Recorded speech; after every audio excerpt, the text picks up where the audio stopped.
A Werewolf Shifter Romance, written by Amelia Hart. Chapter 1. Shadows of Doubt.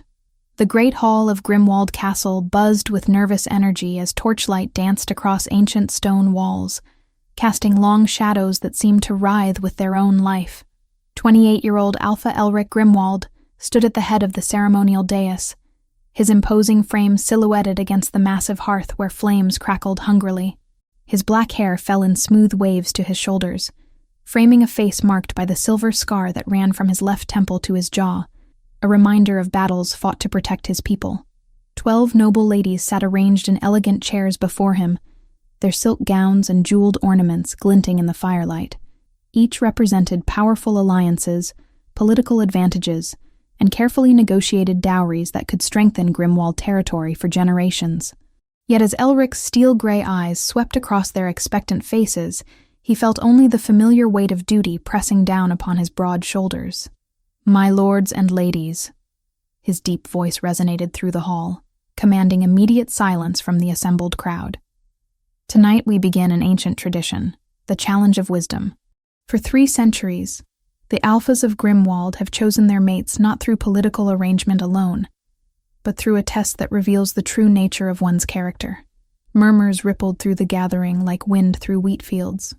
Behind ornate pillars, servants paused in their duties to listen, though none dared step forward from the shadows. The ceremony was meant for nobility alone, a sacred ritual that would determine not just Elric's bride, but the future Luna of their pack. Morgana Blackmere, daughter of the neighboring lord, straightened in her chair with predatory confidence. Her dark hair was braided with golden threads, and her amber eyes held the calculating gleam of someone accustomed to getting exactly what she wanted. She had been the presumed favorite for months, her family's wealth and military strength making the alliance nearly inevitable. "The challenge," Elric continued, his gaze moving past Morgana to study each woman's reaction, "consists of 3 ancient riddles. They cannot be answered with gold or birthright, but only with wisdom, compassion, and true understanding of what it means to lead beside an alpha." Several ladies exchanged uncomfortable glances. Lady Cordelia whispered something to her companion, earning a sharp look from her chaperone. The Baroness Vivian's painted smile faltered slightly as she realized this would not be the simple formality she had expected. In the shadows between 2 massive stone pillars, Isabelle Fairwind pressed herself against the cold wall, her heart hammering against her ribs as she listened. At 22, she possessed a delicate beauty that seemed almost ethereal in the flickering torchlight. Golden hair that cascaded in gentle waves to her waist, and eyes the color of summer sky that held depths far beyond her years. The simple brown wool dress she wore marked her clearly as a servant, invisible to the nobles who never bothered to notice those who served their meals and tended their chambers. Yet Isabelle could not tear herself away from the ceremony. Something about Alpha Elric's words resonated deep within her chest, stirring feelings she had long buried beneath the necessity of survival. She had spent 6 years in this castle, ever since old Rowena, the head governess, had found her wandering the countryside as an orphaned child.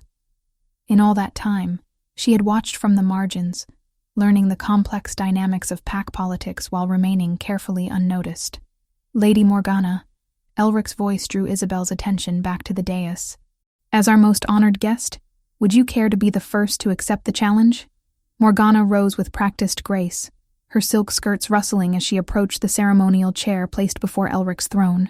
The assembled crowd leaned forward in anticipation, clearly expecting her to demonstrate the sophisticated education that befitted her station. "My Lord Alpha," she said, her voice carrying the cultured tones of nobility. "Surely such ancient riddles are better suited to scholars and priests. A lady's wisdom lies in managing households, bearing strong heirs, and supporting her mate's decisions with grace and obedience." A uncomfortable silence fell over the hall. Elric's jaw tightened almost imperceptibly, though his expression remained neutral. "You decline the challenge, Lady Morgana?" "I defer to more academically inclined ladies," she replied smoothly, settling back into her chair with a dismissive wave.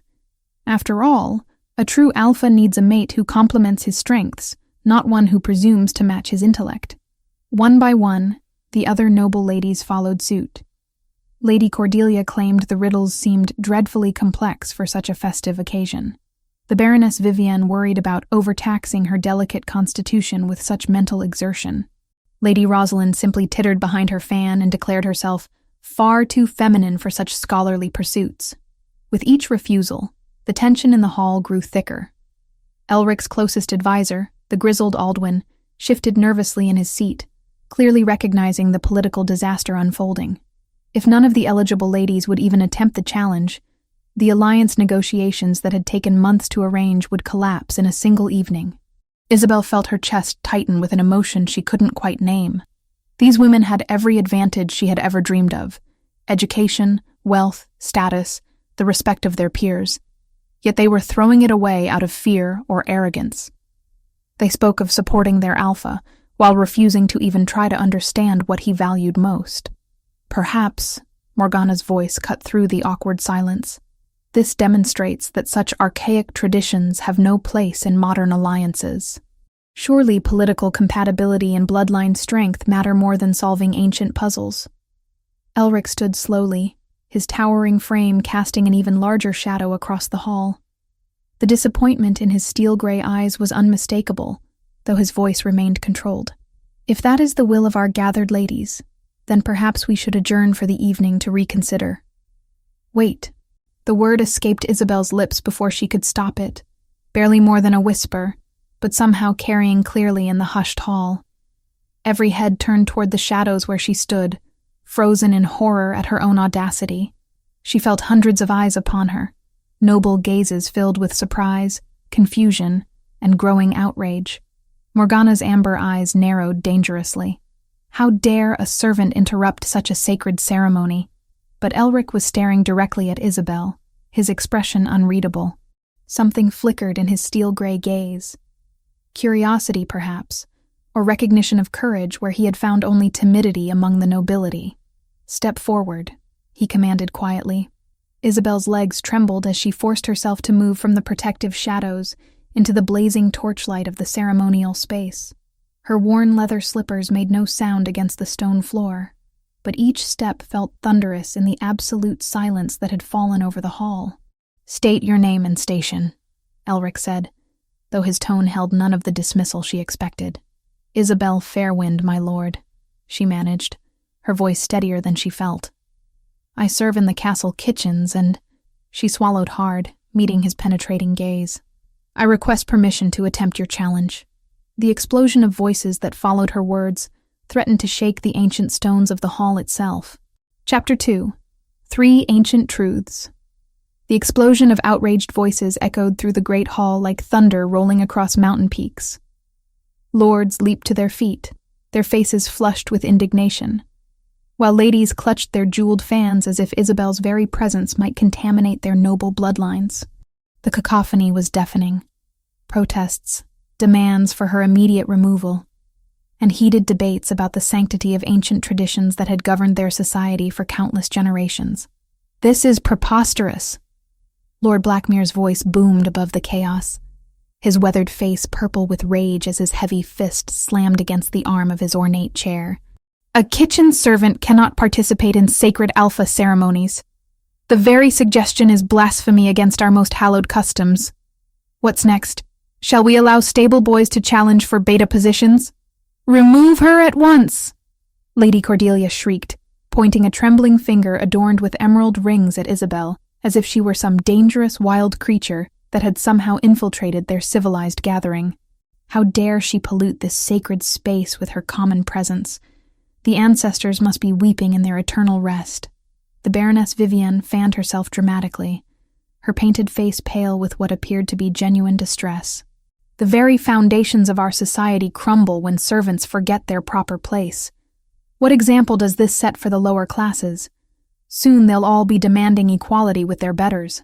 But Alpha Elric raised his massive hand, and silence fell as swiftly as it had erupted.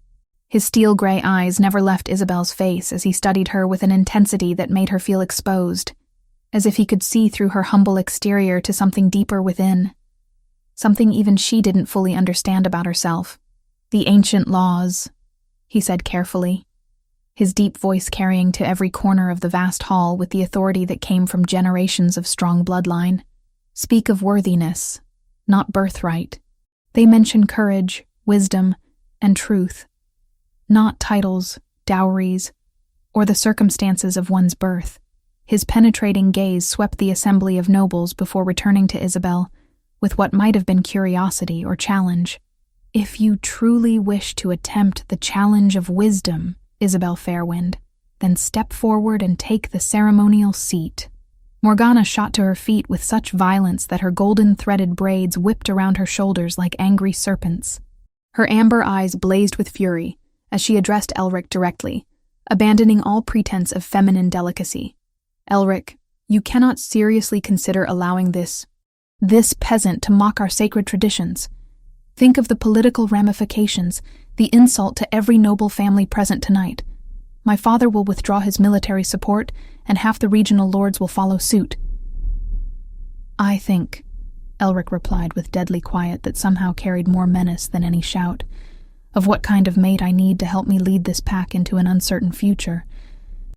One who understands that strength comes in many forms, and wisdom can emerge from the most unexpected sources. His eyes found Isabelle again, and she felt something stir deep in her chest. Not just fear, but a strange sense of recognition, as if some part of her soul had been waiting her entire life for this precise moment.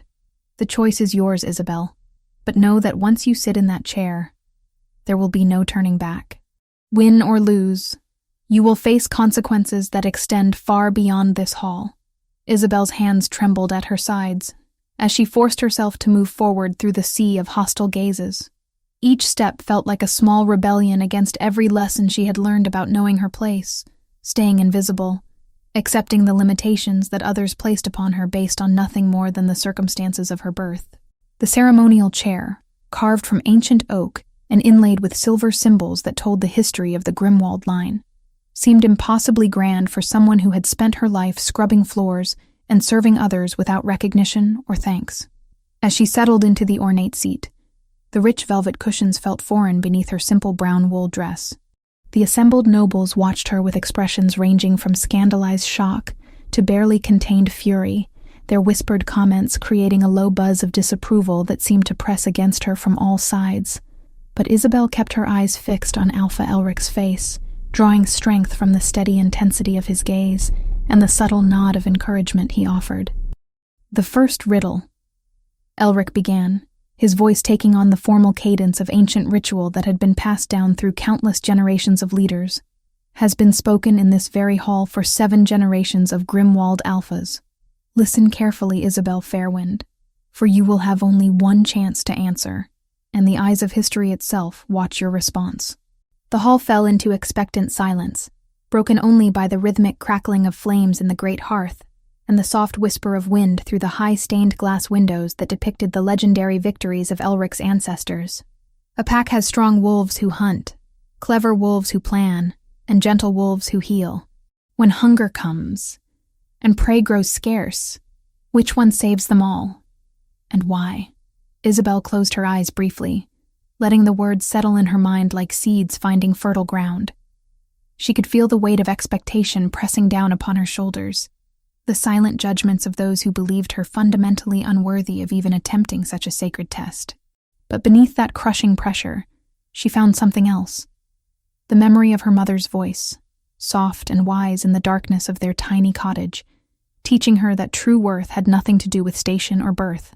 The one who unites all three, Isabelle said, her voice growing stronger and more confident with each carefully chosen word. Who sees that the hunter needs strategy, the strategist needs strength, and the healer needs both to protect those they tend. It's the wisdom to bring different strengths together rather than choosing just one, because a leader's greatest power lies not in personal ability, but in recognizing and nurturing the gifts of others. A murmur rippled through the watching nobles. Not pure outrage this time, but surprise mixed with grudging interest.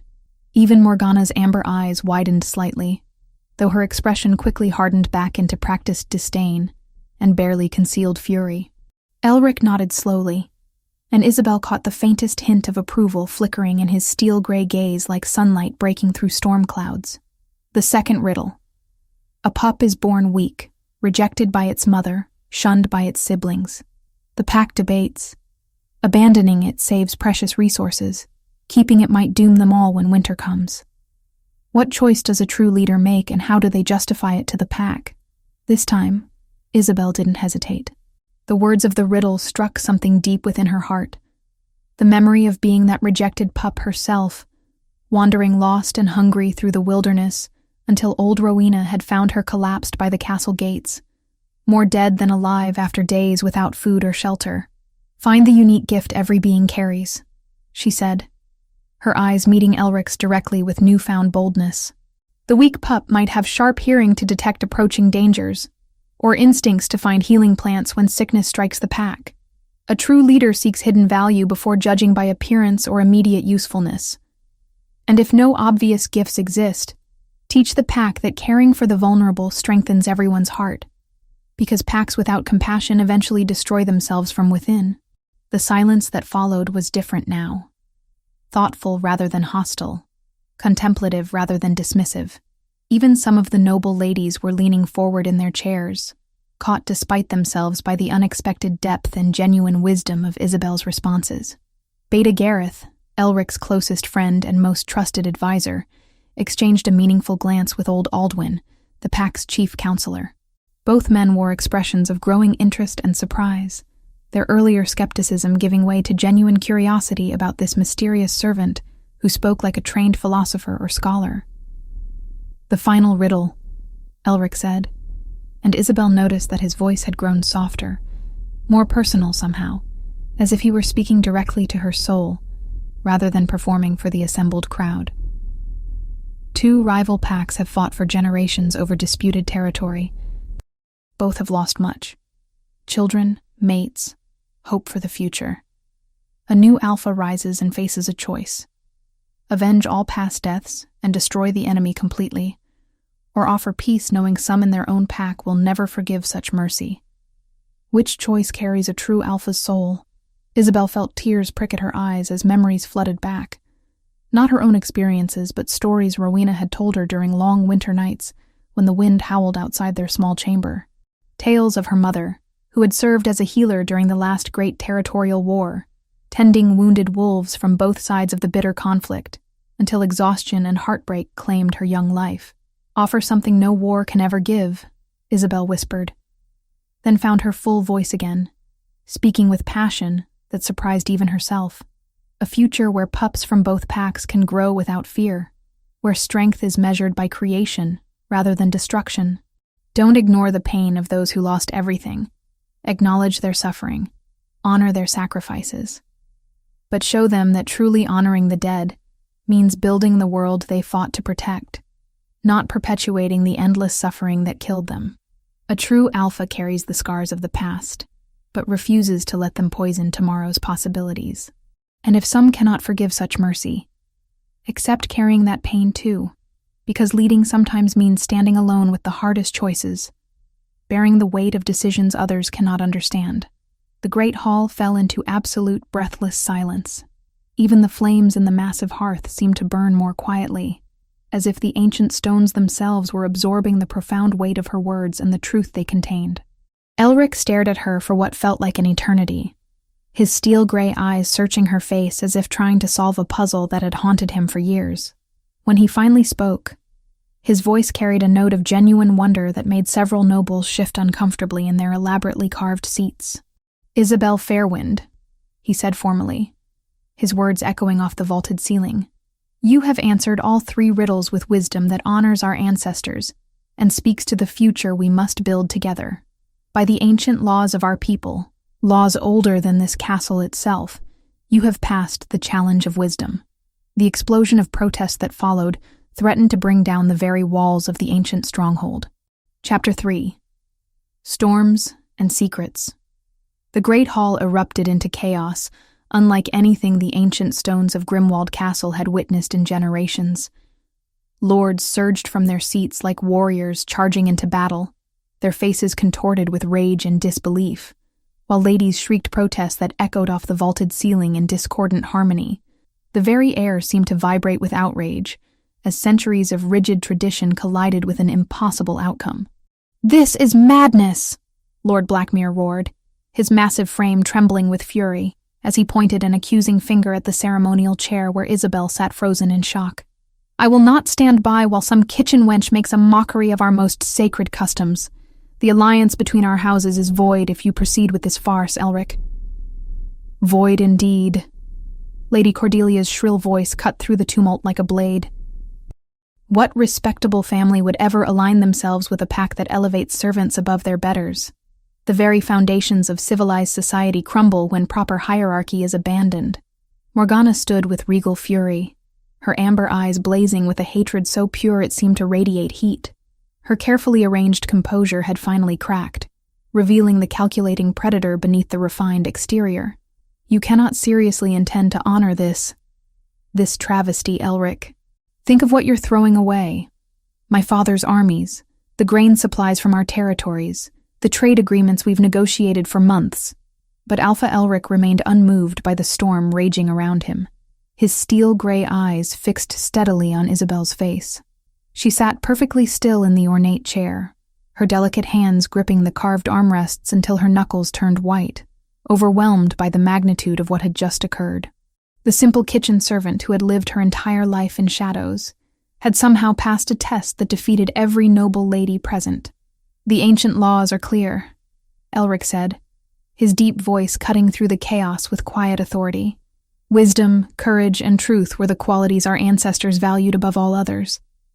Isabelle Fairwind has demonstrated all three in abundance tonight. Ancestors be damned," Lord Ravencroft snarled, his weathered face purple with apoplectic rage. "What care I for dusty traditions when faced with such blatant disregard for natural order? A servant cannot become Luna of a great pack. The other territories will see this as weakness, as madness that invites conquest."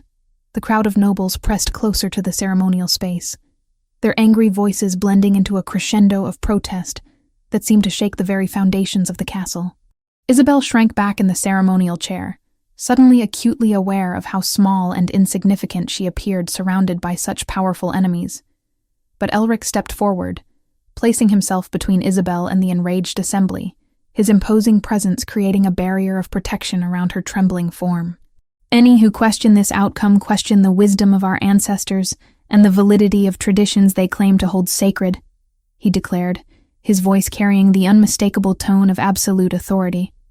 "Would you have me dishonor 7 generations of Grimwald alphas by abandoning laws when their results prove inconvenient? This changes nothing."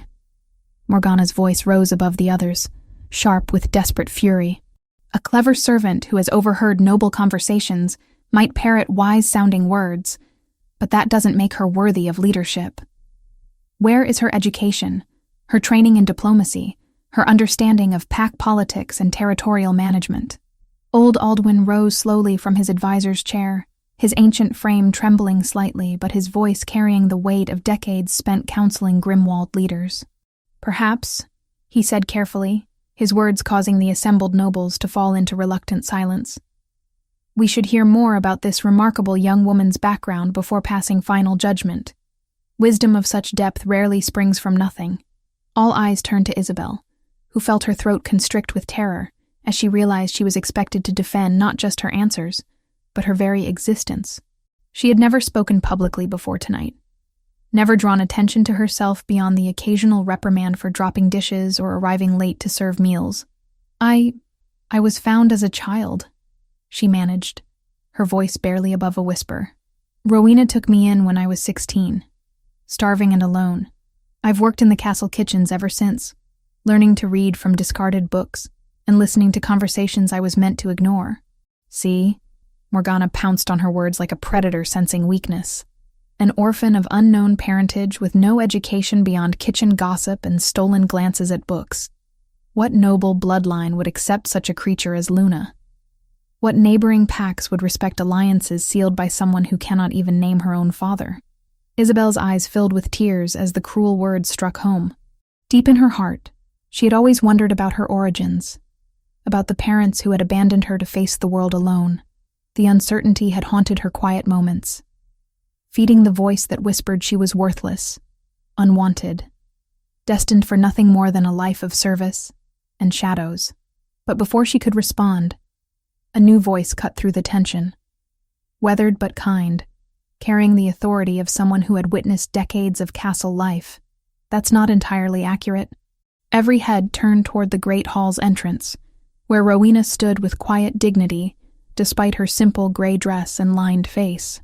The elderly woman had served as head governess for 30 years, earning respect even from the nobility through her unquestioning dedication and discreet wisdom. "Rowena," Elric said, his tone indicating both surprise and genuine regard for the woman who had helped raise countless children within the castle walls. "You have something to add regarding Isabelle's origins?" The governess walked slowly through the assembled nobles, who parted before her with grudging respect. Her sharp eyes took in the chaotic scene.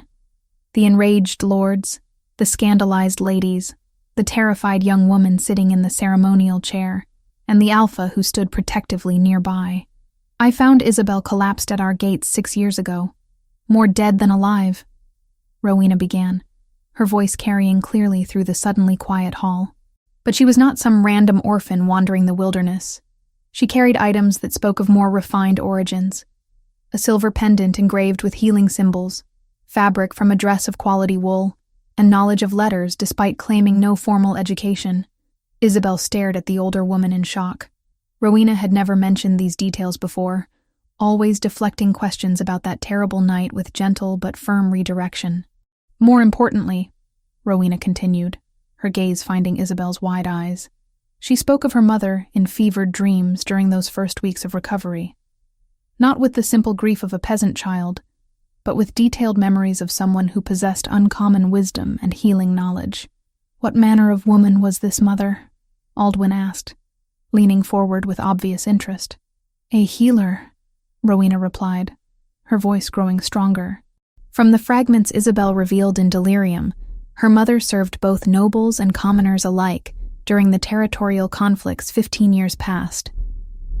She was known for her ability to treat not just wounds of the body, but deeper hurts of the spirit, particularly in those traumatized by war and loss. A murmur rippled through the assembly, but this time it carried thoughtfulness rather than pure outrage. Several older lords exchanged meaningful glances, clearly remembering the devastating conflicts that had claimed so many lives and left countless survivors broken in ways that conventional medicine could not address. "Such healers were rare and precious," Lord Ashford said slowly, his earlier anger tempered by memory. "I recall stories of traveling women who could calm battle-mad wolves and help soldiers find peace after witnessing unspeakable horrors. They were revered almost as much as priests, though few possessed enough skill to make significant difference." Isabelle's mother was among the most skilled, Rowena confirmed. The child spoke of watching her work, of learning to identify healing plants, and understanding that true strength often appeared in forms others might dismiss as weakness. She died serving others during the plague that followed the war's end, leaving Isabelle alone, but carrying forward her teachings. Isabelle felt tears streaming down her face as fragments of buried memories began surfacing. Her mother's gentle hands showing her which flowers could ease pain, patient explanations about seeing worth in people others overlooked, quiet evenings spent learning that wisdom mattered more than wealth or status. "So the girl has some healer's knowledge," Morgana said dismissively, though her voice carried less certainty than before. "That hardly qualifies her to become Luna of a major pack. Healing herbs and kitchen wisdom cannot replace proper breeding and diplomatic training. Can they not?" Elric asked quietly, his steel-gray eyes studying Isabelle with growing understanding. "Tonight we have seen wisdom that acknowledges different forms of strength, compassion that recognizes value in the overlooked, and vision that chooses building over destroying. Are these not the exact qualities Aluna needs to help guide her people through uncertain times?" The great hall fell into contemplative silence as nobles struggled between ingrained prejudice and the undeniable truth of his words. Isabelle wiped her tears, feeling something new stirring within her chest. Not just the familiar ache of loneliness, but the first tentative seeds of belonging. But Morgana was not finished. Her amber eyes glittered with calculating malice as she prepared to deliver what she clearly intended as a killing blow. "Pretty words cannot disguise inconvenient reality, Elric. The territorial lords will never accept her. Neighboring packs will see weakness in such an unprecedented choice, and your own people will question leadership that abandons proven traditions for romantic sentiment. Then perhaps, Elric said, his voice carrying deadly quiet that made several nobles step backward, those who cannot recognize true worth when presented with clear evidence are not allies worth keeping. The challenge in his words hung in the air like drawn steel, forcing everyone present to confront a fundamental choice between clinging to familiar prejudices and embracing change that threatened their comfortable certainties. Chapter 4. The Weight of Judgment. The tension in Grimwald Castle's great hall had crystallized into something almost tangible, like ice forming on winter stone. 3 days had passed since Isabelle's shocking victory in the Challenge of Wisdom, and the intervening time had transformed the ancient fortress into a battlefield of whispered conversations, hastily arranged meetings, and political maneuvering that threatened to tear apart alliances built over generations. Alpha Elric stood before the massive windows of his private study, watching the gray dawn light creep across the courtyard where servants hurried about their morning duties, oblivious to the crisis unfolding in the chambers above. His black hair fell loose around his shoulders, and the familiar weight of leadership pressed down upon him like armor that had grown too heavy to bear. Behind him, the crackling fire did little to warm the chill that had settled deep in his bones. The Blackmere delegation departed before sunrise, Beta Gareth reported from his position near the ornate desk, his usually cheerful demeanor subdued by the gravity of their situation. Lord Blackmere left a formal message withdrawing his daughter's candidacy and terminating all pending alliance negotiations. He's also recalled the grain shipments scheduled for next month. Elric's jaw tightened, but he didn't turn from the window. And the others? Lord Ravencroft demands a formal council meeting to address this unprecedented breach of tradition. Gareth continued, consulting the stack of letters that had arrived throughout the night. Lady Cordelia's father threatens to petition the Regional Alpha Council, claiming your decision threatens the stability of the entire territory. The Ashford delegation remains. But they're cautious.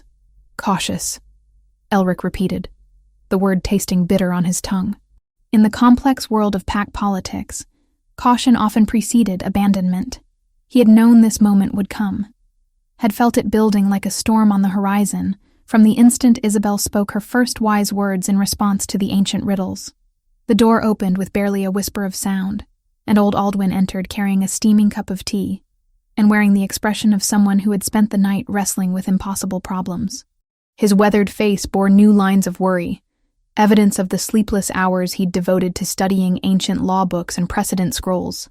The historical research is complete, Aldwin announced, settling into his customary chair with the careful movements of advanced age.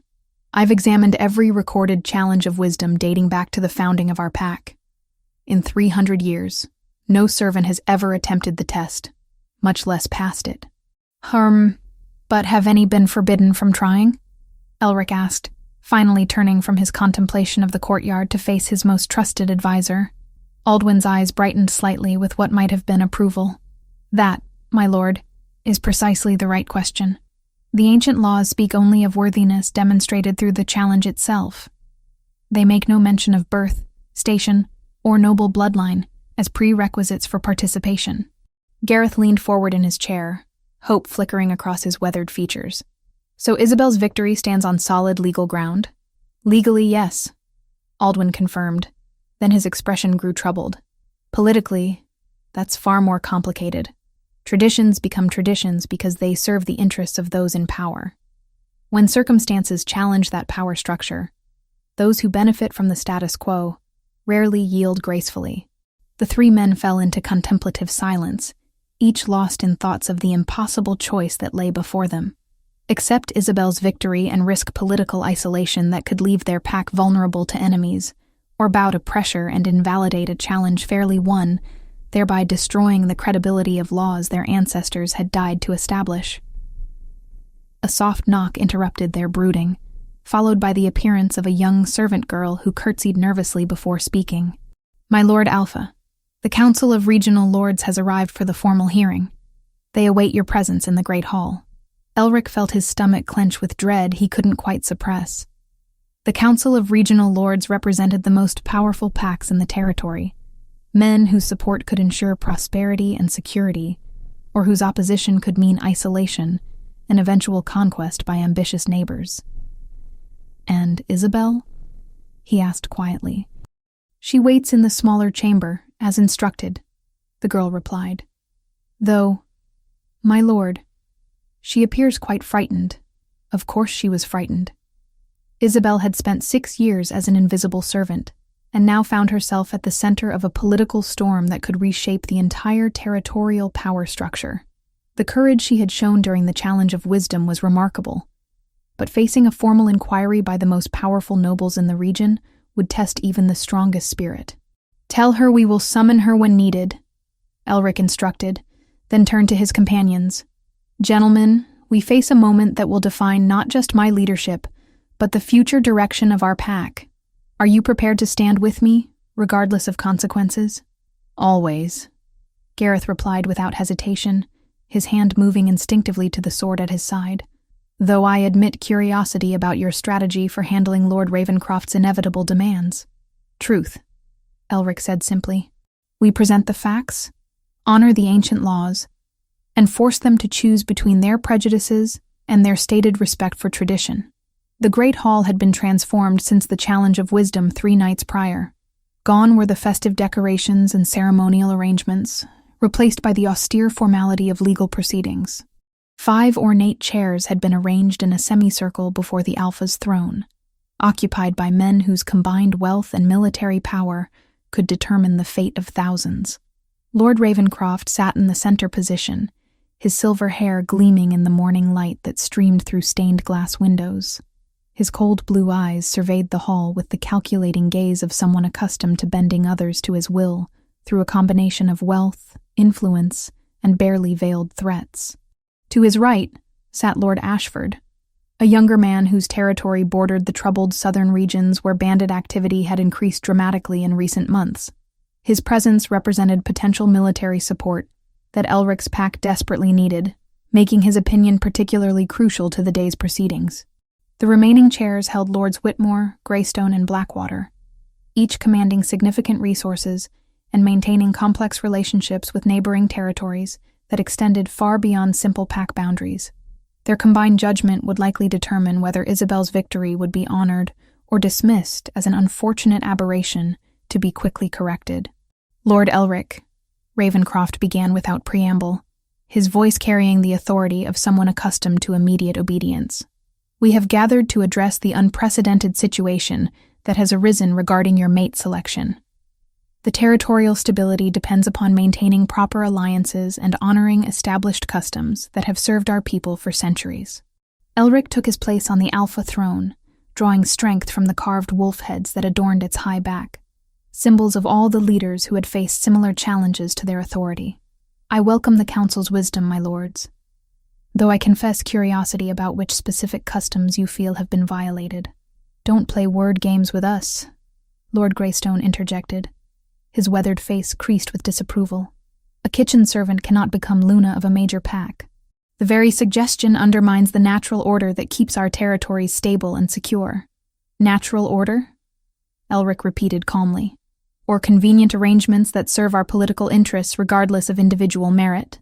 Lord Ashford shifted uncomfortably in his chair, clearly torn between diplomatic necessity and growing respect for the young woman who had demonstrated such remarkable wisdom. "The girl's answers to the riddles were impressive," he admitted reluctantly. "But wisdom alone cannot qualify someone for leadership. What of her education in diplomacy, her understanding of territorial law, her ability to negotiate complex trade agreements? What of her bloodline?" Lord Whitmore added bluntly. "We know nothing of her parentage, her family connections, or the political implications of elevating someone with unknown origins to such a position of influence." Before Elric could respond, the great hall doors opened to admit Rowena, who walked forward with quiet dignity, despite the hostile gazes of the assembled nobility. She curtsied respectfully before speaking, her voice carrying clearly through the vast chamber. "My lords, if I may address the question of bloodline," she began, then paused as murmurs of surprise rippled through the gathering. Few had expected the elderly governess to involve herself in such high-level political discussions. "You may speak," Lord Ravenscroft granted grudgingly, though his tone suggested he expected little of value from someone of her station. "Isabelle's mother was Lyanna Brightwater," Rowena announced, her words falling into the sudden silence like stones dropped into still water. She served as chief healer during the territorial conflicts, renowned for her skill in treating both physical wounds and the deeper injuries that war inflicts upon the spirit. Several of the lords exchanged startled glances, clearly recognizing the name, despite the years that had passed since the conflicts ended. Lord Ashford leaned forward with obvious interest, his earlier skepticism replaced by growing curiosity. "Lyanna Brightwater?" he repeated slowly. "I remember her. She saved my younger brother's life during the siege of Greymont Pass. We searched for her after the war ended, hoping to offer permanent positions and proper compensation for her services. She died serving others during the plague that followed the fighting," Rowena explained, her voice heavy with remembered sorrow, but not before ensuring her daughter understood the importance of seeing worth in others, regardless of their station or circumstances. The revelation hung in the air like morning mist, slowly shifting the dynamics of power and perception within the Great Hall. Isabelle was not simply some random orphan who had stumbled into wisdom, but the daughter of a woman whose reputation for healing and compassion had earned respect across territorial boundaries.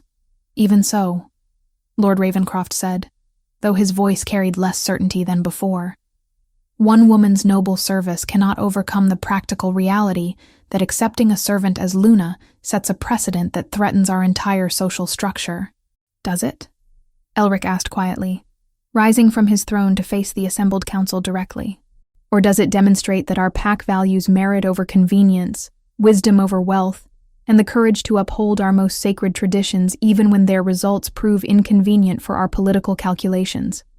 The challenge in his words hung between them like a drawn blade, forcing every man present to confront the uncomfortable truth that their real objection had little to do with Isabelle's qualifications and everything to do with protecting their own privileged positions. Chapter 5. Proving Her Worth. The decision reached by the Council of Regional Lords had been as politically expedient as it was personally devastating. Isabelle would be granted 3 days to demonstrate her capacity to serve as Luna. Not through additional tests of wisdom, but through practical leadership that would prove her worth to the pack beyond philosophical riddles and ancient traditions. Isabelle stood in the castle's main courtyard as the morning sun painted the gray stones with golden light, her hands clasped tightly to prevent their trembling from betraying the terror coursing through her veins. Around her, the daily bustle of castle life continued with determined normalcy. Servants hurrying between buildings, guards changing shifts, and children playing games that echoed off the ancient walls. But she could feel the weight of curious gazes following her every movement, whispered conversations that ceased abruptly when she drew near, and the carefully neutral expressions of those who had once treated her as part of the invisible army of workers that kept the great fortress functioning smoothly. "The sick wing first," Rowena murmured beside her, the elderly governess having appointed herself as Isabelle's guide and advisor during these crucial days. "Young Marcus has been fighting fever for 2 days now, and his mother grows desperate. The castle physician admits his remedies have proven ineffective." Isabelle nodded, drawing upon half-remembered lessons her mother had shared during their brief time together. Lyanna Brightwater had possessed an intuitive understanding of healing that went beyond simple herb lore. She could read the deeper signs of illness that conventional medicine often missed entirely. The sick wing occupied a section of the castle that most nobles never visited, housing the servants, guards, and their families when injury or disease rendered them unable to work. The air hung heavy with the scent of medicinal herbs and human suffering, while worried relatives maintained quiet vigils beside narrow beds. Marcus lay pale and still beneath worn blankets, his 7-year-old face flushed with fever, while his mother, Elena, bathed his forehead with cool water. The woman looked up as Isabelle approached, her eyes filled with the desperate hope of someone watching her child slip away, despite every effort to save him. "My lady," Elena whispered, clearly uncertain how to address someone whose status had become so mysteriously elevated overnight. "The physician says the fever should have broken by now, but it only grows stronger. I don't know what else to try." Isabelle knelt beside the narrow bed, her simple woolen dress spreading around her like a pool of brown water. She placed one gentle hand against Marcus's burning forehead, closing her eyes to better focus on the subtle signs her mother had taught her to recognize. "His body fights something more than simple fever," she murmured, her voice taking on the quiet authority she remembered from Leanna's healing sessions. "Show me what he's been given to eat and drink." Elena produced a wooden bowl containing the thin gruel that served as standard sick fare, along with a clay pitcher of water drawn from the castle's main well. Isabelle examined both carefully, then moved to the small window that provided the room's only natural light. "The water," she said suddenly, understanding flooding through her like sunrise after a long night. "When did the well begin producing water with that slight metallic taste?" 3 days passed, Elena replied, confused by the seemingly irrelevant question. "We thought perhaps the recent rains had stirred up sediment from the bottom." But Isabelle was already moving, her mind racing through connections that others had missed. "Rowena, I need you to check every case of fever that's appeared in the last week. I suspect we'll find they all began after people started drinking from the contaminated well." The elderly governess hurried away on her mission, while Isabelle turned her attention back to Marcus, whose labored breathing had grown more shallow during their brief conversation. She needed to find a way to help his body eliminate whatever poison was slowly killing him. "Bring me willow bark, honey, and mint leaves," she instructed Elena. "Then find the cleanest water you can, from the small spring behind the kitchen gardens, not from any of the main wells." As Elena rushed to gather the requested items, Isabelle began working with quiet efficiency that drew curious observers from throughout the sick wing. She crushed the willow bark to release its fever-reducing properties, mixed it with honey to make the bitter medicine more palatable, and added mint to settle the stomach that would rebel against introducing anything new. But more importantly, she held Marcus's small hand while she worked, speaking to him in the same gentle tone her mother had used during her own childhood illnesses. "You're going to feel better soon," she promised, though her heart ached with the uncertainty of whether her amateur healing skills would prove sufficient. Throughout the morning, word spread through the castle that Isabelle was treating the sick with knowledge that seemed to surpass even the trained physician's abilities. Servants who had previously regarded her as simply another kitchen worker began approaching with their own ailments: chronic pains that conventional medicine couldn't address, persistent coughs that defied treatment, and wounds that healed slowly despite careful tending. With each successful diagnosis and treatment, Isabelle felt something awakening within her. Not just confidence, but a sense of purpose that went far beyond proving herself worthy of becoming Luna. She was discovering that her mother's legacy lived on through the knowledge and compassion Leanna had instilled during their brief time together. By midday, Marcus's fever had broken, and he was sitting up asking for real food instead of the gruel that had sustained him through his illness. Elena wept with relief while other families began bringing their own sick relatives to seek Isabelle's attention. But her growing success had not gone unnoticed by those who viewed her elevation as a threat to their own positions and interests. As Isabelle worked in the castle's herb garden, gathering additional supplies for her makeshift healing practice, she became aware of Morgana's presence like a cold shadow falling across the warm afternoon sun. How touching. Morgana's voice dripped with false sweetness as she approached, her elegant silk gown a stark contrast to Isabelle's practical working dress. "The little servant girl plays at being a healer. Tell me, do you truly believe such amateur theatrics will convince the regional lords that you possess the skills necessary to serve as Luna?" Isabelle continued her careful selection of healing plants, refusing to be baited into an argument that would serve no purpose beyond providing Morgana with ammunition to use against her. "I seek only to help those who are suffering," she replied quietly. "Help?" Morgana laughed, the sound sharp and brittle in the peaceful garden. "You're treating symptoms while ignoring the real disease that threatens this pack. Your very presence here destabilizes alliances that took years to negotiate. The grain shipments we've lost due to your presumption will mean hungry bellies come winter." The accusation struck home more deeply than Isabelle cared to admit. She had been so focused on proving her individual worth that she hadn't fully considered the broader consequences of her unexpected victory in the challenge of wisdom. "The Blackmere Alliance was built on mutual benefit," she said carefully, straightening to face Morgana directly. "If it can be destroyed by one person's success in a traditional challenge, perhaps it was never as strong as everyone believed." Morgana's amber eyes flashed with genuine anger, the calculating mask slipping to reveal the fierce predator beneath her refined exterior. "You speak of things you cannot possibly understand. Political alliances require compromise, negotiation, and respect for established hierarchies. Your childish idealism will get people killed when neighboring packs see weakness in Elric's romantic foolishness. And your cynical pragmatism would preserve a system that values birth over merit, wealth over wisdom, and convenience over courage," Isabelle replied, surprising herself with the strength in her own voice. "Perhaps it's time for change, even if that change proves uncomfortable for those who benefit from the current arrangements." The confrontation was interrupted by the arrival of a breathless servant boy, who had clearly run some distance to deliver his urgent message. "Lady Isabelle," he gasped, struggling to catch his breath. "You're needed immediately in the lower village. There's been an accident at the mill, several workers trapped, and the physician can't reach them safely." Isabelle felt her heart skip with sudden fear. The mill's massive grinding stones were powered by a complex system of gears and pulleys that could easily crush anyone caught in their mechanism. If workers were trapped, their injuries would likely be severe, and their chances of survival would diminish with each passing moment. "I'll come immediately," she said, already moving toward the castle gates despite having no clear idea how she might help in such a dangerous situation. But Morgana's voice followed her like a curse. "Run along then, little healer.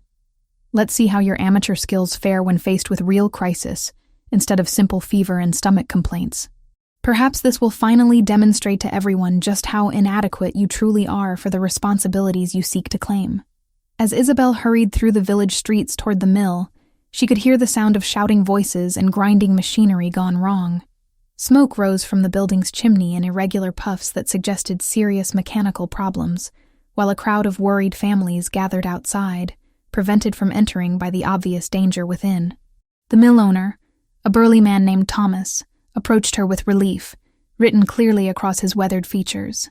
"Lady Isabelle, thank the ancestors you've come. 3 of my best workers are pinned beneath fallen timbers when the main support beam gave way. The physician says it's too dangerous to attempt rescue, but they'll die if we don't act soon." Isabelle stared at the mill's entrance, smoke and dust making it difficult to see clearly into the shadowed interior. She possessed healing knowledge, not rescue expertise, and attempting to help might only result in additional casualties. But somewhere within that dangerous building, men were dying, while others stood paralyzed by fear of making their situation worse. The same voice that had driven her to request participation in the challenge of wisdom now whispered that true leadership meant acting when action was needed, regardless of personal risk or uncertainty about outcomes. Taking a deep breath that tasted of dust and determination, Isabelle stepped toward the mill entrance, and the first real test of whether her newfound confidence could translate into the kind of practical leadership that would save lives. Chapter 6. Hearts and Choices. The mill rescue had transformed everything. Word spread through the castle and surrounding villages like wildfire. Isabelle had not only successfully organized the dangerous extraction of 3 trapped workers, but had treated their injuries with skill that impressed even the established physician. Her calm leadership during the crisis, directing volunteers with quiet authority while tending wounds that could have proved fatal, had won over many who had previously viewed her elevation with suspicion. Now, 2 days later, Isabelle stood in the castle's private garden as evening shadows lengthened across carefully tended flower beds. The scent of roses and lavender filled the air, creating a peaceful sanctuary far removed from the political storms that continued to rage in the great hall above. She had requested this moment of solitude to gather her thoughts before the final council session that would determine her fate. The soft sound of footsteps on gravel announced Elric's approach before she saw him. He moved with the unconscious grace of someone born to command, his black hair catching the last rays of sunlight that filtered through ancient oak trees. But Isabelle noticed the tension in his shoulders, the lines of exhaustion around his steel-gray eyes that spoke of sleepless nights spent wrestling with impossible choices. "The council reaches its final decision tomorrow," he said quietly, settling onto the stone bench beside her with careful attention to maintaining proper distance. Even in their growing intimacy, he remained acutely aware of the scrutiny they faced from those who sought any excuse to invalidate their connection. "I know," Isabelle replied, her voice steady despite the fear that had taken up permanent residence in her chest. Lord Ravencroft made his position quite clear during this afternoon's session. He believes my success with the mill workers was fortunate coincidence rather than genuine capability. Elric's jaw tightened with controlled anger. Ravencroft sees threats to his influence everywhere he looks. His opposition has less to do with your qualifications than with his determination to maintain political control over territorial alliances. They sat in comfortable silence for several moments, watching fireflies begin their nightly dance among the garden's carefully sculpted hedges. Isabelle found herself memorizing each detail of this peaceful interlude, uncertain whether tomorrow would bring acceptance or exile from the only home she had known for 6 years. "Tell me about your childhood," Elric said suddenly, his voice taking on the gentle tone she had heard him use with frightened children during her recent work among the Pack families. "What do you remember about your mother beyond her healing knowledge?" Isabelle smiled softly, allowing herself to drift back to memories she rarely indulged. She sang while she worked. Old songs about brave warriors and wise queens who ruled with compassion rather than fear. I thought they were just stories, until I realized she was teaching me that strength comes in many forms. "She sounds remarkable," Elric murmured, and Isabelle caught the note of genuine admiration in his voice. "She would have liked you," Isabelle said, surprising herself with the admission. She always said the best leaders were those who questioned their own decisions, who worried more about their people's welfare than their own comfort or status. Elric turned to study her face in the gathering twilight, his steel-gray eyes holding an intensity that made her breath catch in her throat. "Isabelle, regardless of tomorrow's outcome, I want you to know that meeting you has changed something fundamental within me. Your courage in stepping forward, your wisdom in answering the riddles, your compassion in healing others. These qualities have shown me what true partnership could mean." The raw honesty in his words sent warmth spreading through her chest, followed immediately by the cold reality of their situation. "And if the council rules against us? If they decide that political stability requires choosing a more acceptable mate, then they will learn that some things matter more than political convenience," Elric replied, his voice carrying the quiet steel that marked him as alpha. "I have spent 7 years as leader of this pack, making decisions based on duty and tradition. For once in my life, I choose to follow my heart rather than others' expectations." Before Isabelle could respond, the sound of rapid footsteps interrupted their intimate conversation. Beta Gareth appeared around a bend in the garden path, his usually cheerful demeanor replaced by obvious concern. "Elric, forgive the intrusion, but we have a situation that requires immediate attention," he announced, slightly breathless from his hurried journey through the castle corridors. "What's happened?" Elric asked, instantly shifting into the alert focus of a leader responding to crisis. "Morgana has petitioned the Regional Alpha Council directly, bypassing our local proceedings entirely," Gareth explained, his words causing Isabelle's stomach to clench with dread. "She claims that your judgment has been compromised by inappropriate attachment to an unsuitable candidate, and requests formal intervention to protect territorial stability." The blood drained from Isabelle's face as the implications became clear. The Regional Alpha Council held authority that superseded local pact decisions, particularly in matters affecting interterritorial relations. If they sided with Morgana's petition, Elric's choice would be overruled regardless of local support or traditional law. "On what grounds?" Elric demanded, rising from the bench with barely controlled fury. "She argues that accepting a servant as Luna sets a dangerous precedent that threatens the established social order across all territories," Gareth replied grimly. "She's also convinced 3 neighboring packs to support her petition by suggesting that your decision indicates instability that could affect their own security." Isabelle felt the last remnants of hope crumbling within her chest. She had known from the beginning that her unexpected victory would face opposition, but the scope and determination of the forces arrayed against her seemed overwhelming. "When will the Regional Council convene?" Elric asked, his tactical mind already working through possible responses to this political assault. "They've agreed to hear the petition in 5 days," Gareth answered. "But Elric, there's more. Lord Blackmere has offered significant concessions to other territorial leaders in exchange for their support of Morgana's position. He's essentially buying votes through trade agreements and military promises." The revelation struck like a physical blow. Isabelle had always known her acceptance would require overcoming prejudice and tradition, but she hadn't fully grasped the extent to which powerful interests would mobilize to prevent change that threatened their established advantages. "I should withdraw my claim," she said quietly, the words tasting like ashes in her mouth. "If my presence threatens the pack's alliances and security, then pursuing this course serves only my own desires at the expense of others' welfare." Both men turned to stare at her with expressions of surprise and growing respect. Even in defeat, Isabelle's first instinct was to consider others' needs rather than her own ambitions. "Absolutely not," Elric said firmly, his steel-gray eyes blazing with determination. "Yielding to political blackmail rewards exactly the kind of corrupt behavior that undermines everything our laws were meant to protect. If we abandon principle when it becomes inconvenient, then we deserve whatever chaos follows. But the consequences," Isabelle began, only to be interrupted by his gentle but insistent voice. "The consequences of maintaining integrity may prove difficult in the short term, but the consequences of abandoning it would destroy us from within," he said, moving closer to take her hands in his larger ones. "Isabelle, you have shown me what true leadership looks like. Courage that acts despite fear, wisdom that sees beyond immediate circumstances, and compassion that values others' welfare above personal gain."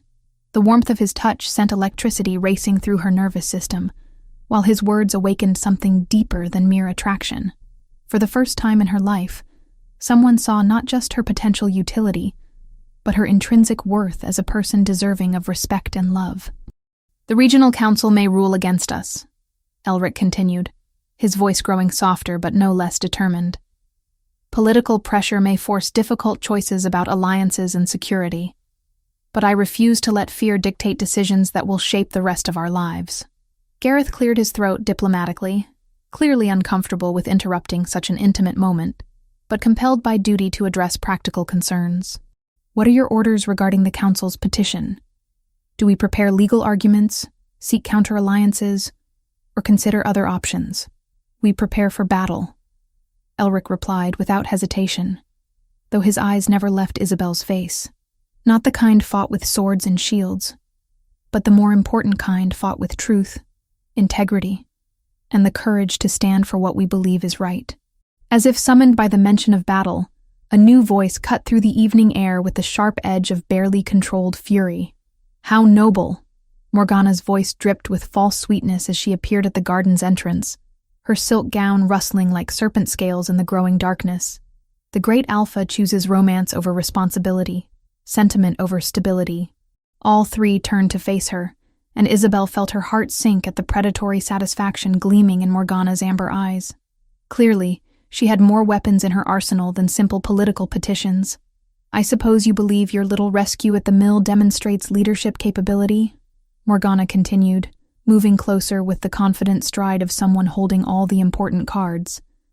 "How fortunate that the accident occurred just when you needed to prove your worth, almost as if someone had arranged for you to appear heroic at precisely the right moment." The implication struck like a lightning bolt, causing Isabelle to gasp with sudden understanding. "You're suggesting I somehow caused the mill accident to create an opportunity to demonstrate my abilities?" "I'm suggesting that coincidences rarely prove so convenient," Morgana replied, with a smile that held no warmth whatsoever, "especially when examined by investigators who understand the difference between genuine crisis and carefully orchestrated theater." The accusation was so outrageous, so divorced from reality, that Isabelle initially couldn't find words to respond. The idea that she would endanger innocent workers to advance her own position was not just false, but fundamentally contrary to everything she believed about leadership and responsibility. But as she looked into Morgana's calculating gaze, Isabelle realized that truth mattered less than perception in the political games that determined the fate of packs and territories. If enough people could be convinced that her heroic actions were actually elaborate deceptions, then her growing support among the common folk would transform into suspicion and betrayal. "That's enough." Elric's voice cut through the accusation like a blade, carrying the full weight of Alpha authority. "Your desperation to destroy Isabelle's reputation reveals more about your character than hers. Leave us now, before I forget the courtesy due to a guest in my territory." But Morgana's smile only widened, suggesting that this confrontation was proceeding exactly as she had planned. "Oh, I'll leave gladly. But when the regional council convenes, they'll hear testimony from witnesses who saw suspicious activity around the mill in the days before the accident. They'll learn about the convenient timing of various crises that allowed our kitchen servant to play the hero. With that parting shot, she swept away into the darkness, leaving behind the poisonous seeds of doubt that could destroy everything Isabelle had worked to build. Chapter 7. Bonds of Truth. The Regional Alpha Council's decision had arrived with the morning courier, carried on parchment bearing the formal seals of 5 territorial leaders, whose combined authority could not be challenged or appealed. Against all expectations, and despite Morgana's elaborate campaign of political manipulation, they had ruled in favor of honoring the traditional challenge of wisdom. Isabelle's victory would stand, her right to become Luna officially recognized across all allied territories. Now, as evening shadows gathered across Grimwald Castle's ancient courtyards, Isabelle found herself standing before an ornate mirror in chambers that had been prepared specifically for this moment. The simple brown wool dress that had marked her as a servant lay folded carefully on a wooden chest, replaced by robes of deep blue silk embroidered with silver wolves. The ceremonial garments of a Luna elect, preparing for the sacred mating ritual. Rowena moved around her with quiet efficiency, arranging the flowing fabric and securing the delicate silver circlet that would mark Isabelle's new status. But the elderly woman's hands trembled slightly as she worked, betraying the emotion she tried to keep hidden beneath her practical demeanor.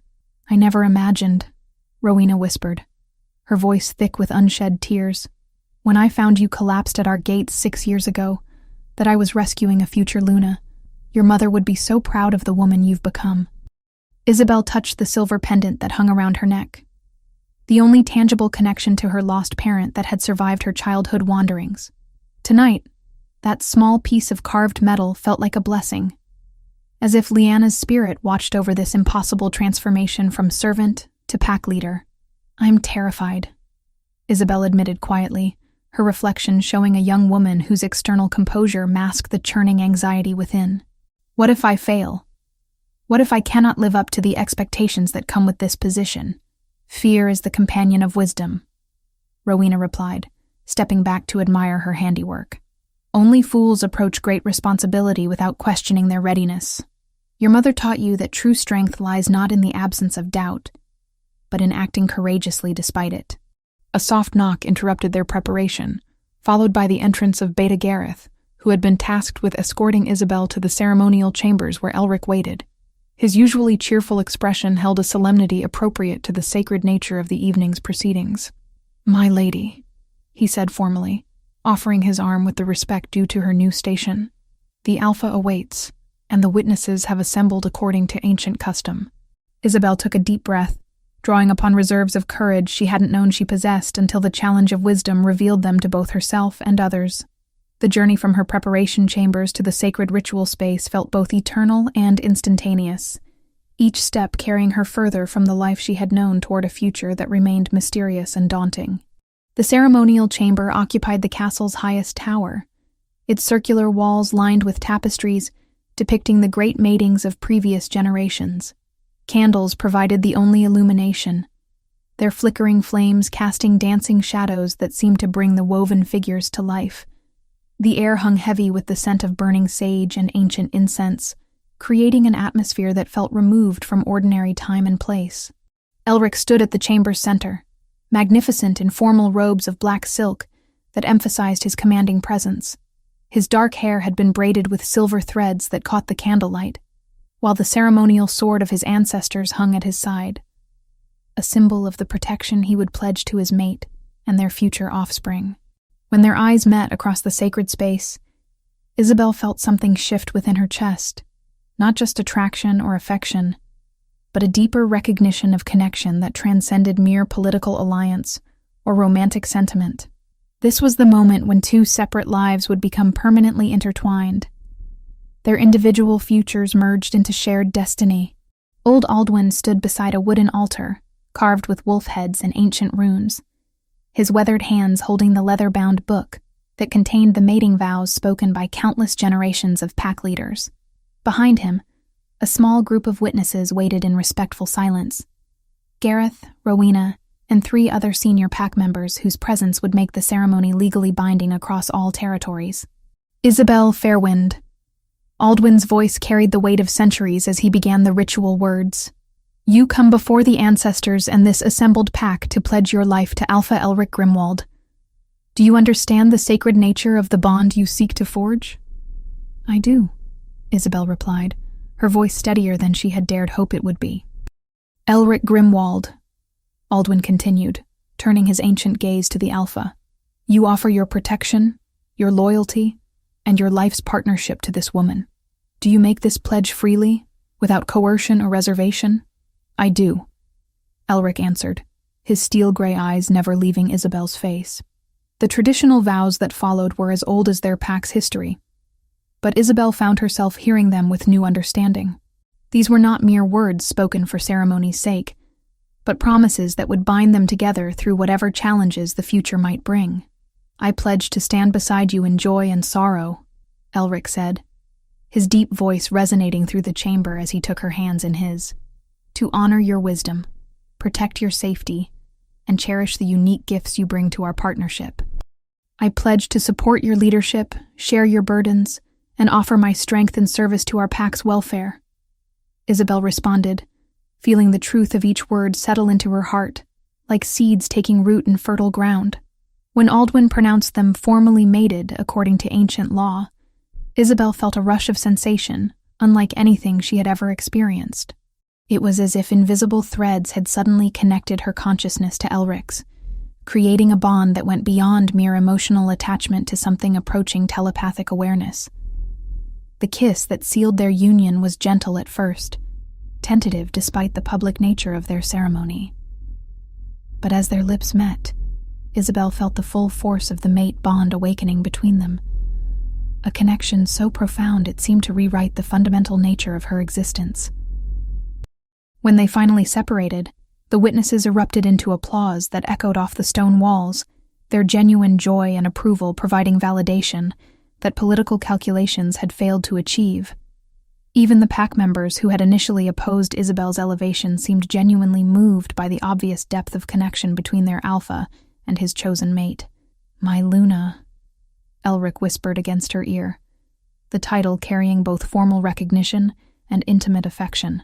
My partner, my equal, my heart's choice above all political considerations. The formal reception that followed brought together pack members from across the territory, creating a celebration that bridged social divisions through shared participation in their leader's happiness. Isabelle found herself surrounded by well-wishers whose acceptance seemed genuine rather than merely diplomatic. Their earlier skepticism transformed by her demonstrated competence during the recent crises. But as the evening progressed toward its private conclusion, Isabelle felt her nervousness returning in waves. The public ceremony had been challenging enough, but the intimate consummation that would complete their mate bond waited ahead. A prospect both thrilling and terrifying for someone whose experience with such matters remained limited to whispered conversations among other castle servants. Are you ready to retire? Elric asked quietly during a brief lull in the constant stream of congratulations and well wishes from pack members. Isabelle nodded, not trusting her voice to remain steady if she attempted to speak. Together, they made their way through corridors that had taken on new significance, now that she moved through them as mistress rather than servant. The Alpha's private chambers had been transformed for their wedding night, with rose petals scattered across silk sheets and candles providing warm illumination that softened the masculine austerity of the space. Someone, likely Rowena, had thought to provide wine and delicate foods that would sustain them through the long night ahead. Isabelle, Elric said softly, closing the heavy door behind them and ensuring their complete privacy. We need not rush anything tonight. The mate bond is already established through our ceremony, and physical consummation can wait until you feel entirely comfortable. His consideration for her feelings, even in this most intimate of moments, reminded Isabelle why she had fallen in love with him, despite the impossibility of their initial circumstances. Here was a man whose strength manifested through gentleness rather than domination, whose leadership style emphasized protection rather than control. I want this, she said quietly, moving closer to where he stood beside the great bed that would now belong to both of them. I want you, Elric. Not because duty demands it, but because my heart chooses it freely. The kiss that followed erased her remaining nervousness, replaced by growing passion that seemed to flow naturally from the deep emotional connection they had forged through weeks of shared challenges and mutual support. When he lifted her gently onto the silk-covered bed, Isabelle felt only anticipation for the final step that would make them truly one. Their lovemaking was tender and unhurried, marked by whispered endearments and careful attention to each other's pleasure rather than mere physical satisfaction. Isabelle discovered that the mate bond enhanced every sensation, creating feedback loops of shared feeling that intensified their connection beyond anything she had imagined possible. Later, as they lay entwined beneath covers that smelled of roses and new beginnings, Isabelle marveled at how completely her life had transformed in the space of a few short weeks. The frightened kitchen servant who had stepped from the shadows to accept an impossible challenge had become Luna of a powerful pack, mated to an alpha whose love filled the empty spaces in her heart she hadn't even realized existed. "What are you thinking about?" Elric murmured against her hair, his arm tightening around her waist in unconscious possessiveness. "Everything," Isabelle replied with soft laughter. "How impossible this seemed when I first stepped forward. How terrified I was during the council sessions. How grateful I am that courage triumphed over fear. Our future will bring new challenges," Elric warned gently, though his tone held confidence rather than apprehension. "Leadership is never easy, and there will always be those who seek to undermine decisions they cannot control. Then we'll face them together," Isabelle said with newfound certainty. "As partners, as equals, as mates who understand that strength comes from unity rather than individual dominance." Outside their windows, the first light of dawn began painting the eastern sky with bands of gold and rose, marking the beginning of their first full day as mated partners. Whatever difficulties lay ahead, they would meet them with the combined wisdom, courage, and love that had brought them to this moment of perfect happiness. Chapter 8. Legacy of Change. 6 months had passed since the mating ceremony that transformed Isabelle Fairwind from kitchen servant to Luna of Grimwald Pack, and the morning sun now illuminated changes that extended far beyond the personal happiness of their alpha pair. The castle's great hall buzzed with activity as representatives from neighboring territories gathered for what had become known as the Wisdom Council, a revolutionary approach to interpack diplomacy that emphasized merit and understanding over birthright and political maneuvering. Isabelle stood before the massive windows overlooking the courtyard, her hand resting unconsciously on the gentle curve of her belly, where new life grew beneath the flowing fabric of her deep green gown. The pregnancy had been discovered just 2 weeks prior, bringing joy that seemed to radiate through every corner of the castle as pack members celebrated the promise of their leader's offspring. "The Ashford delegation has just arrived," Elric announced from his position near the ornate desk, where correspondents from across the territory demanded his constant attention. His black hair was now shorter, trimmed to accommodate the practicalities of increased diplomatic travel, though his steel-gray eyes still held the intensity that had first captured Isabelle's heart during those impossible early days. "And Lord Ravencroft?" Isabelle asked, turning from her contemplation of the bustling activity below to focus on her mate's familiar features. "Surprisingly supportive," Elric replied with a slight smile that suggested his own amazement at the transformation in their once hostile neighbor. His youngest daughter failed her pack's traditional mate selection process last month, and he specifically requested that she be permitted to attempt our challenge of wisdom instead. The irony was not lost on either of them. The same man who had fought most viciously against Isabelle's elevation now sought to provide his own child with opportunities that transcended conventional limitations. Word of Grimwald Pack's prosperity under their unconventional leadership had spread throughout the region, inspiring other territories to reconsider long-held assumptions about capability and worth. A gentle knock interrupted their morning planning session, followed by the entrance of Rowena carrying a steaming tea service and wearing the satisfied expression of someone whose long-held beliefs had been thoroughly vindicated. The elderly woman had been elevated to chief advisor on pack welfare, a newly created position that acknowledged her decades of wisdom regarding the castle's diverse population. "The morning reports, my lady," Rowena announced, setting down the elegant tray with movements that had lost none of their efficiency despite her advancing years. "The healing centers in 3 villages report no serious illnesses. The harvest projections exceed our most optimistic estimates. and the new trade agreements have increased our territory's wealth by 30% over last year's figures. Isabelle accepted the fragrant tea gratefully, her enhanced senses making certain foods and beverages particularly appealing during this early stage of pregnancy. The morning sickness that had plagued her first weeks seemed to be subsiding, replaced by an energy and vitality that both she and the pack physician attributed to the strengthening mate bond between herself and Elric. More importantly, Rowena continued with obvious pride, we've received delegation requests from 12 additional territories, seeking to learn about our governance innovations. The Wisdom Council concept is spreading faster than we ever anticipated.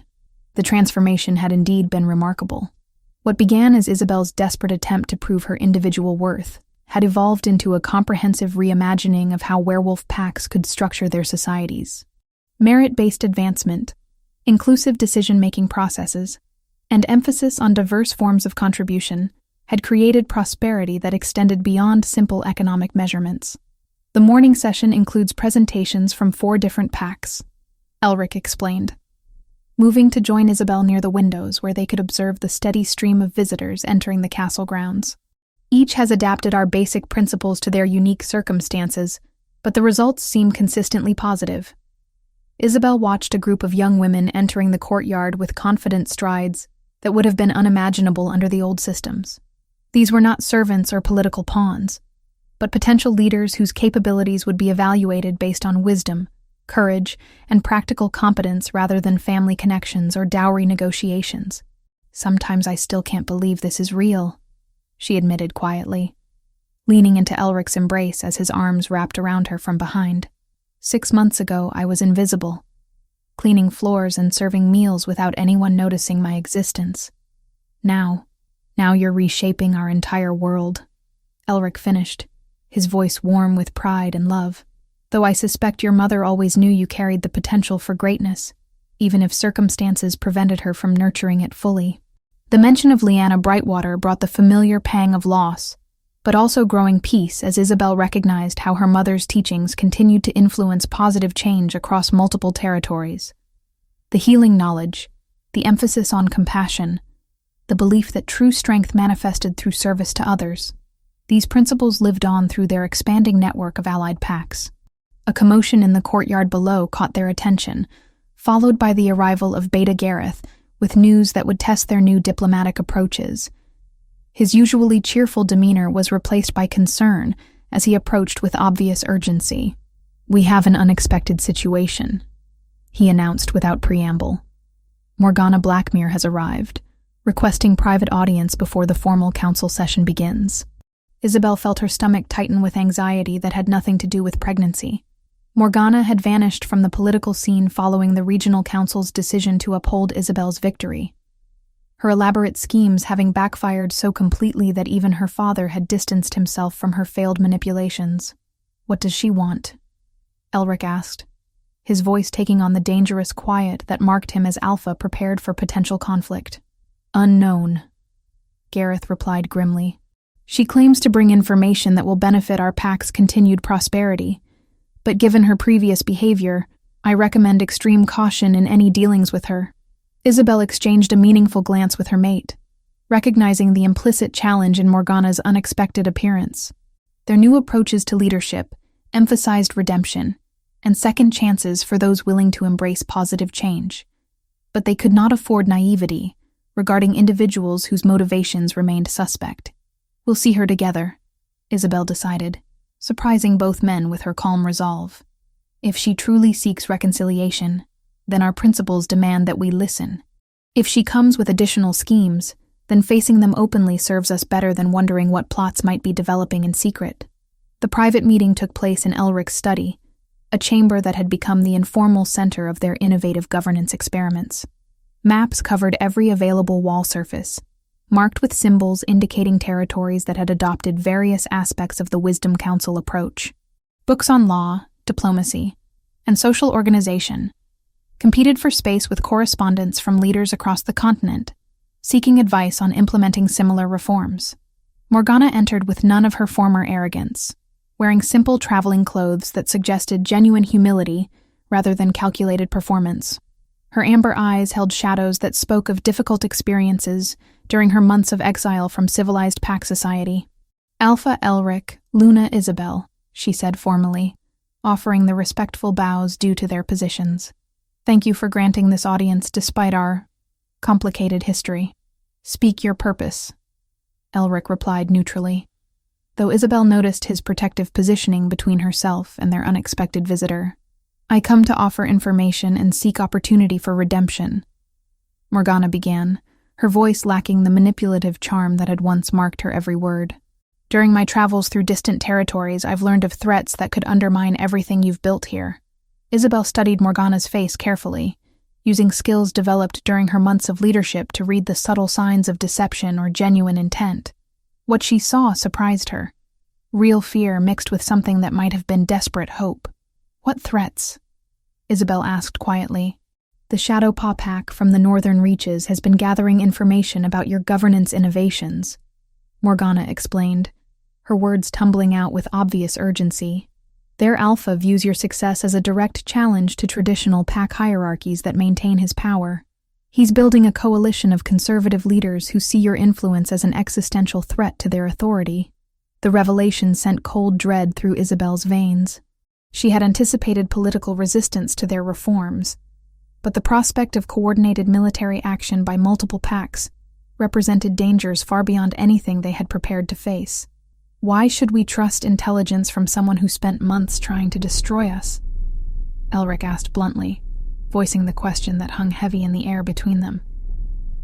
"Because I've seen what happens to territories that reject change," Morgana replied, tears beginning to glisten in her eyes. "The northern packs are brutal in their enforcement of traditional hierarchies. Women who show independence disappear in the night. Potential leaders who question authority meet convenient accidents, and entire communities live in fear of expressing innovative ideas." Isabelle felt her protective instincts flaring, not just for her unborn child, but for all the young women who had found hope and opportunity through their reforms. The thought of such progress being destroyed by those who profited from oppression was unbearable. "What do you propose we do with this information?" Isabelle asked. "Prepare," Morgana said simply.